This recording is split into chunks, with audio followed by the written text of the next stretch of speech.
नमस्कार जी, स्वागत है आपका अपने YouTube चैनल वैदिक दर्शन पे। आशा है आप सभी कुशल मंगल होंगे।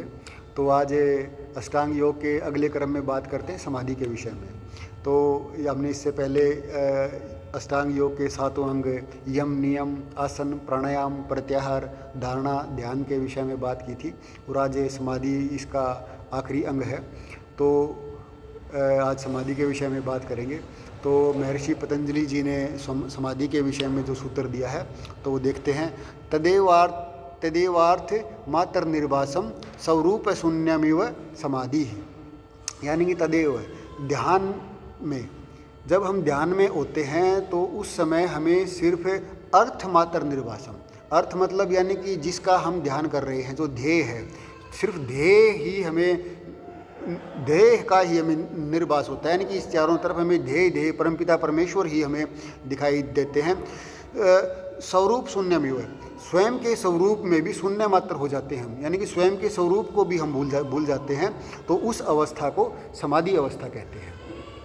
तो इसके लिए जो महर्षि स्वामी जी दयानंद जी ने इसकी व्याख्या करते हुए कहा है ऋग्वेद आदि भाष्य भूमिका में कि जैसे अग्नि के बीच में लोहा भी अग्नि रूप हो जाता है, इसी प्रकार परमेश्वर के ज्ञान में प्रकाश में होके अपने शरीर को भी भूले हुए के समान जान के आत्मा को परमेश्वर के प्रकाश स्वरूप आनंद और ज्ञान में परिपूर्ण करने को समाधि कहते हैं। जैसे हम अग्नि के अंदर लोहे की राड, हम लोहे का टुकड़ा हम डालते हैं तो वो भी अग्नि के संपर्क में आके स्वयं भी अग्नि का रूप धारण कर लेता है। तो वैसे ही हम समाधि अवस्था में ध्यान में इतने मग्न हो जाते हैं कि हमें सिर्फ पिता परमेश्वर ही ध्यान रहता है, उसी के प्रकाश में आनंद और ज्ञान से अपने आप को परिपूर्ण समझते हैं कि चारों तरफ सिर्फ परमात्मा ही परमात्मा है, और उसमें स्वयं के अस्तित्व को भी भूल जाते हैं, स्वयं के स्वरूप को भी भूल जाते हैं कि हम भी हैं। तो ये जो अवस्था आती है ये समाधि की अवस्था है।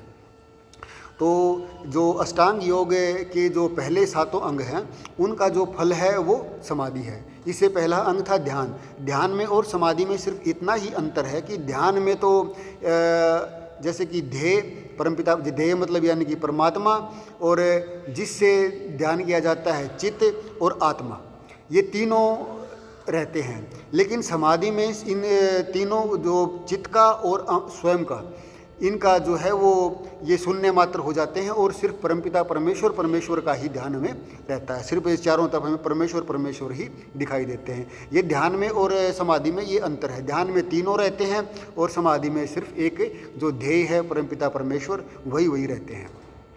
तो जो समाधि है, समाधि जो इससे पहले अष्टांग योग के जो 7 अंग बताए हैं, 7 अंगों को जब हम सिद्ध कर लेते हैं तो उसका जो फल है वो समाधि है। और समाधि में जो मनुष्य जीवन का जो परम लक्ष्य है, सभी दुखों से छूटना, वो समाधि अवस्था में ही सिद्ध होता है।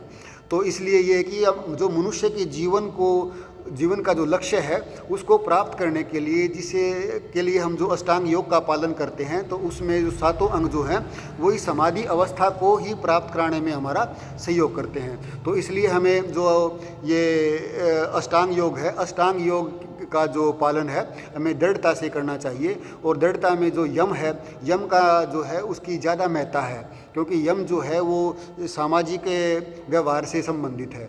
तो वो हमें ज़्यादा उस पर ज़्यादा से ज़्यादा उस पर जोर देना चाहिए। तब हम अब इन सारे अंगों को सिद्ध कर लेते हैं, तब हमें समाधि प्राप्त होती है। तो हम अपना ज़्यादा से ज़्यादा समय जो है वो अष्टांग योग को समझने में और इसके नियमों, जैसे कि इसके अंगों का पालन करने में हम ज़्यादा से ज़्यादा अपना समय लगाएंगे। क्योंकि मनुष्य जीवन का जो मुख्य उद्देश्य है वो ये है कि सभी दुखों से छूटना। और इस संसार में हम कोई चाहे कितने भी साधन संपन्न हो जाए, कितने भी साधनों को प्राप्त कर ले, चाहे कुछ भी कर ले, लेकिन संसार में रहकर हम पूर्ण रूप से सुखी नहीं हो सकते। पूर्ण रूप से सुखी होना है तो हमें समाधि की अवस्था को प्राप्त करना ही करना पड़ेगा। परमपिता परमेश्वर को जान के उसके प्रकाश में आनंद और ज्ञान से अपने आप को परिपूर्ण करना पड़ेगा, तभी हम ये इस जीवन से मुक्त हो सकते हैं। क्योंकि जीवन मुक्त अवस्था ही हमें सभी दुखों से छुड़ा सकती है। तो हम अपने प्रयास करेंगे कि हम भी इस मार्ग पे दृढ़ता से इनका अष्टांग योग का पालन करें और अपने आप को पूर्ण रूप से सुखी कर लें। तो जिसने भी चैनल को सब्सक्राइब नहीं किया वो चैनल को सब्सक्राइब कर ले और घंटी वाला बटन जरूर दबा ले ताकि हर वीडियो का जो नोटिफिकेशन है वो आप तक पहुंच सके।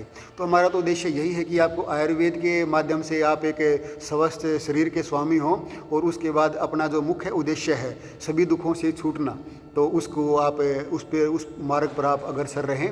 आप अष्टांग योग का पालन कीजिए और अपने आप को सुखी कीजिए। आप सभी के लिए शुभकामनाएं। आप सुखी रहें, स्वस्थ रहें। नमस्कार जी।